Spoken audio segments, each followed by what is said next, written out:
Phnom Penh, the Phnom Penh Post/Asian News Network, more than 70 Cambodians are set to be deported to the kingdom by the United States by the end of the month, the largest batch in the history of the controversial 15-year-old program, Cambodia's Immigration Department and advocates confirmed on Wednesday, December 6. In a speech to garment workers in Phnom Penh, Prime Minister Hun Sen welcomed the brothers and sisters home, largely brushing aside his own previous scathing comments about the repatriation program. "We have an agreement with the U.S. and we need to follow it," Hun Sen said. "For us, we thought about humanitarian issues and human rights, but we have not changed anything to not follow the agreement."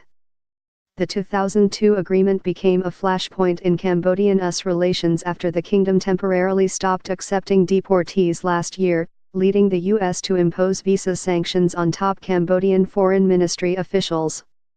The dispute briefly put Hun Sen and rights advocates on the same side, with both criticizing the program as inhumane. Many of the returnees, most of whom went to the U.S. as refugee children, have never set foot in Cambodia and were not aware they were not U.S. citizens at the time they committed the criminal offenses that precipitated their deportation. Ministry of Interior Immigration head Sok Phal said yesterday that an estimated 72 people are in the process of being deported, but said he did not know when they would arrive.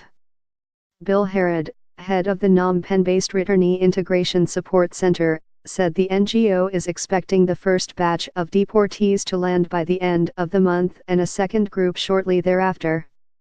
"This is the largest group we've ever received," Harrod said, adding that it is very disheartening to see these numbers. "It's a matter of international law. It's terrible and we all hate it and wish it weren't that way, but the fact is these are Cambodian citizens, not U.S. citizens." Hun Sen, in his speech, also promised he would not allow anyone to mistreat the deportees, in reference to reports of abuse at the Australian detention centres for asylum seekers on Nauru and Manus Islands.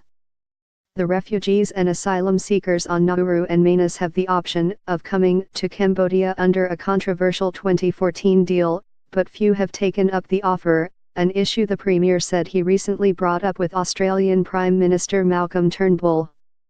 He said that the problem is that no one wants to come to Cambodia, and it is true, Hun Sen said. "They want to live in Australia." He said that his opposition party said that when they win the election, they will be allowed to live in Australia. The U.S. Embassy declined to comment on Wednesday.